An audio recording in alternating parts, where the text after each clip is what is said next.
사랑하는 수정동교회 성도 여러분, 안녕하십니까? 김병철 목사입니다. 4월 30일 금요일에 드리는 매일 묵상을 시작하겠습니다. 오늘 부르실 찬송가는 327장 주님 주실 화평입니다. 찬송은 형편에 따라 영상을 잠시 멈추시고 개인적으로 부르시기 바랍니다. 하나님의 말씀은 골로새서 3장 12절에서 17절까지 말씀입니다. 신약성경 327쪽에 있습니다. 이제 제가 하나님의 말씀을 강독하겠습니다. 이것은 하나님의 말씀입니다. 하나님의 말씀에 경청하시기 바랍니다. 그러므로 너희는 하나님이 택하사 거룩하고 사랑받는 자처럼 긍휼과 자비와 겸손과 온유와 오래 참음을 옷 입고 누가 누구에게 불만이 있거든 서로 용납하여 피차 용서하되 주께서 너희를 용서하신 것 같이 너희도 그리하고 이 모든 것 위에 사랑을 더하라. 이는 온전하게 매는 띠니라. 그리스도의 평강이 너희 마음을 주장하게 하라. 너희는 평강을 위하여 한 몸으로 부르심을 받았나니 너희는 또한 감사하는 자가 되라. 그리스도의 말씀이 너희 속에 풍성히 거하여 모든 지혜로 피차 가르치며 권면하고 시와 찬송과 신령한 노래를 부르며 감사하는 마음으로 하나님을 찬양하고 또 무엇을 하든지 말에나 일에나 다 주 예수의 이름으로 하고 그를 힘입어 하나님 아버지께 감사하라. 아멘. 평강이 너희 마음을 주장하게 하라 라는 제목으로 묵상 말씀을 나누도록 하겠습니다. 골로새서는 성도를 가리켜 택하심을 받은 사람, 사랑받는 사람, 거룩한 사람이라고 말합니다. 마땅히 그러한 사람이 되어야 한다는 뜻이기도 하지만 그들의 존재 자체가 그렇게 바뀌었다는 선언입니다. 문제는 선언 이후입니다. 그런 이름에 합당한 삶을 살아야 합니다. 이름하여 성도다운 삶 말입니다. 무엇답다는 명사나 어근의 뒤에부터 그것이 지니는 성질이나 특성이 있다의 뜻을 더하는 전미사입니다. 성도답다는 말은 그 이름과 삶이 일치한다는 말이 아니겠습니까? 그렇다면 성도다운 삶이란 어떤 것일까요? 오늘 말씀에는 그것을 긍휼과 겸손과 온유와 오래 참음을 옷 입는 것이라고 말합니다. 이러한 성품을 옷처럼 입으라는 말은 그것이 눈에 보여야 한다는 뜻이 될 것입니다.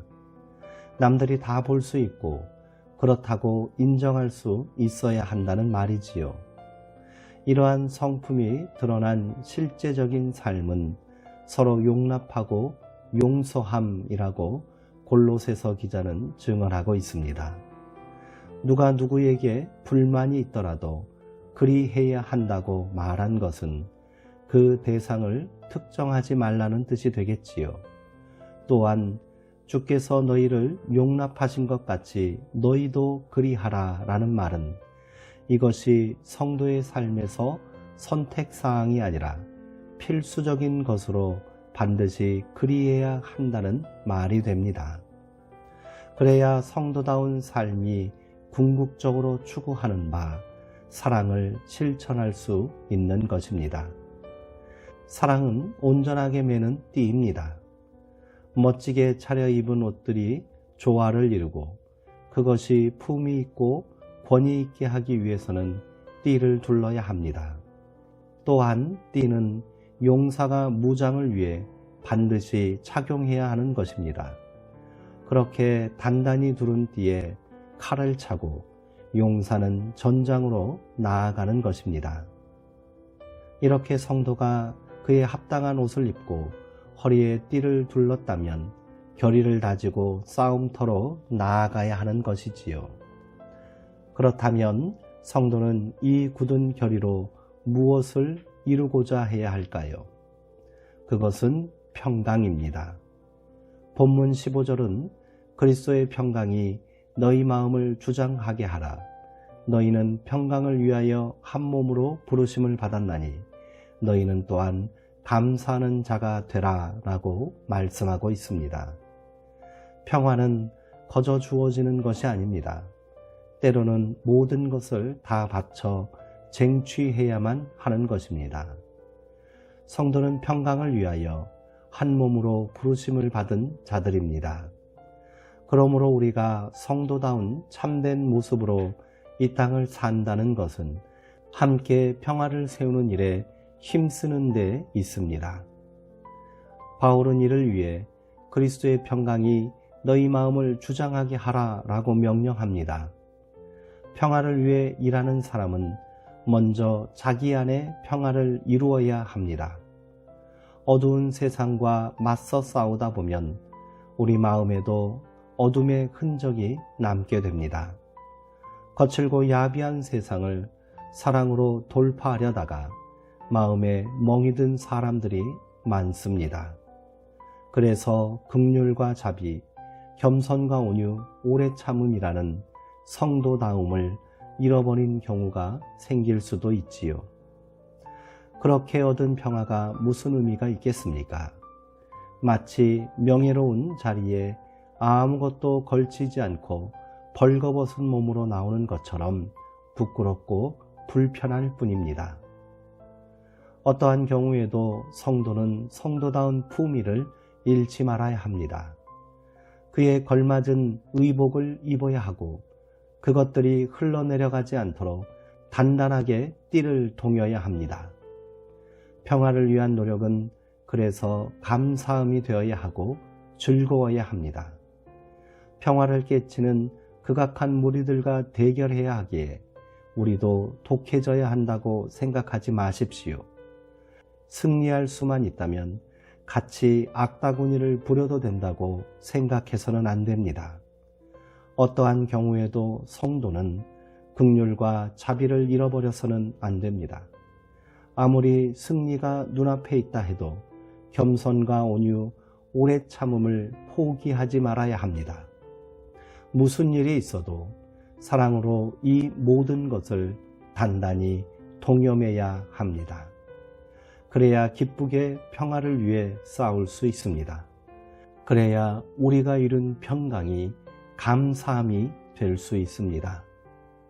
어려움 속에서도 생명과 평화 세상을 열기 위해 명랑하게 헌신하는 이들이라야 평화의 일꾼이 될 수 있습니다. 평화에 이르는 길은 없다. 평화가 곧 길이다 라는 말이 있습니다. 물론 평화를 선택한다는 것은 여간 어려운 일이 아닙니다.